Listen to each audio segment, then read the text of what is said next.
Welcome to Investors Insights. Our topic today, talking tariffs. My name's Greg Powell, President and CEO of Five Plan Partners, and I'm joined today by my distinguished colleague, Ty Miller. Ty's the reason we chose this topic today in terms of tariffs. We're having a lot of conversations with our clients, and we thought we would take this time just to look at the tariffs, the impact, as well as to answer some more of your questions. He's done an incredible job on the research side, and Ty, in one of our previous meetings, you really elaborated on tariffs, and I thank you for all the hard work you've done on this. With that said, let's dive into all the emotion as well as the facts regarding tariffs. Yeah. Thanks, Greg. I guess I'll go ahead and start with the disclaimer that anything I say today is subject to change. As we know, it's a ever-changing world out there, and things are changing on a daily basis. Yes. Tariffs today, tariffs off tomorrow. Yes. Right. But with that being said, our kind of thoughts right now is April 2nd is going to be a big day. So that's less than 2 weeks away. That's the day that President Trump is expected to announce his plans for imposing reciprocal and sectoral tariffs. And I'll go through that. But kind of starting out, just know that this would be a better, kind of plan, we think, or a little easier to digest than kind of a universal global tariff, where, everyone is having tariffs against them at a set rate. Or even different rates, but just having that one set tariff for all countries. So the reciprocal tariffs would be imposed on a country by country basis. That would account for each country's higher tariff rate that they already have on existing U.S. goods, but that wouldn't include necessarily other taxes that may happen, such as what they call a VAT tax or a value added tax, which is essentially an end of point tax, like a sales tax that could be added. So reciprocal tariffs are against each country individually based on their current tariff rates against the U.S. The sectoral tariffs would be on industries such as pharmaceuticals, autos, semiconductors, and possibly some others, but those are kind of the big ones out there right now. And those are designed to go against the countries where we don't necessarily have they don't necessarily have huge tariffs against us, but this would close certain trade deficits. So, for instance, Ireland produces a lot of our pharmaceuticals, and they could have a tariff imposed against them, even though they don't have, high tariffs against us on certain things. It would close that trade deficit. Yeah. And so based on these initial calculations, our research partner, Strategas, estimates that these tariffs would amount to about $235 billion of revenue, or 0.75% of total GDP in the U.S. So, fairly not a non-noticeable number, fairly substantial, and that would be something that we keep an eye on going forward. The kind of the commentary we want to hear on April 2nd is, again, we want to hear the words reciprocal and sectoral instead of, global or universal tariff. But we also want to, hear about the flexibility in President Trump's plan, because as he goes through, and he talks about flexibility, that would allow for additional negotiation. So countries would see, hey, we're going to get hit with this tariff.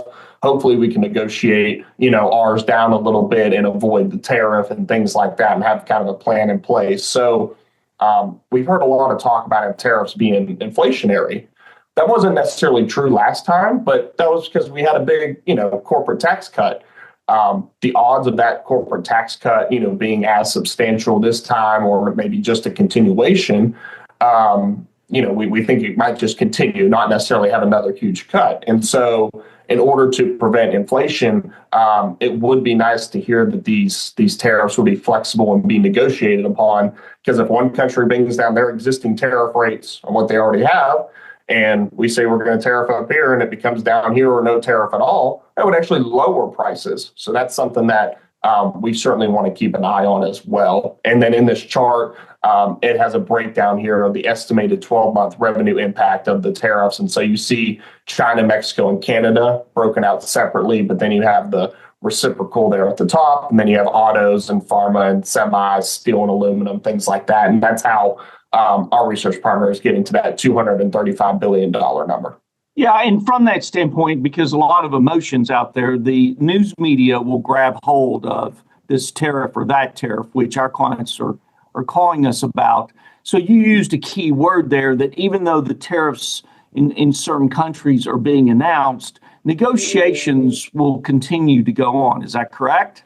That's right. And that's the hope that eventually, to prevent anything being passed on to the consumer tariff wise, that if, let's say a country already has a 50% tariff on the U.S. and they see they're going to get hit with a reciprocal tariff, then that country might bring theirs down to 25%.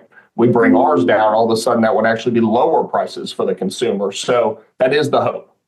Yeah, and the funny part is we've gotten a lot of calls on pharmaceuticals and autos and everything, but probably the most calls we got or emails was regarding European wines. Do I need to go out and buy wines now because of tariffs?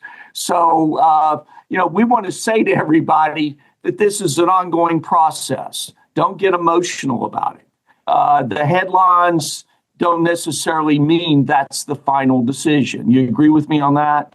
Absolutely. Absolutely. Yeah. And let me say this. If you go back and listen to a couple of our previous vlogs, we're calling this the attention economy. And while we're saying attention, there's a lot of people out there trying to get your attention. There are a lot of people trying to stay in touch or in front of you through this. And that doesn't necessarily mean that what has taken place is permanent.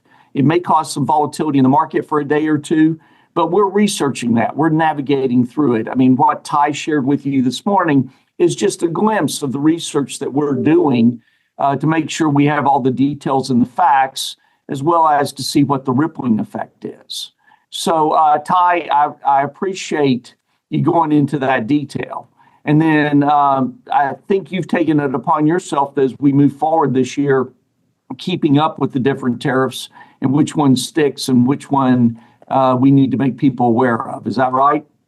Yeah, I think that's going to be huge to keep an eye on. And our first kind of, I don't want to say our first, but our next big date to keep in mind again is April 2nd. April 2nd. It's right around the corner. Circle that on the calendar.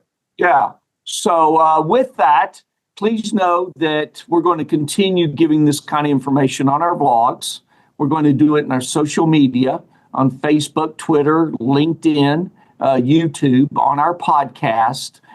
We like the one-on-one interaction. You can email us. You can call us. Communication is big to us, especially when emotions are running high and there's a lot of uncertainty and volatility. There's no need to have anxiety out there. We're going to continue to keep you informed. And if you need additional information, we're more than happy to share that with you one-on-one. We hope you have a great week. And yes, April 2nd, circle it. And we'll keep you updated as things evolve. And we appreciate you forwarding this to colleagues, neighbors, friends, and family. We've gotten some nice introductions that way, and we thank you for that. And then we just want you to know that every day that we walk through the doors of Five Plan Partners, we're striving to see to it that our clients have a better, richer, fuller life. And we thank you for believing in us. Have a great week.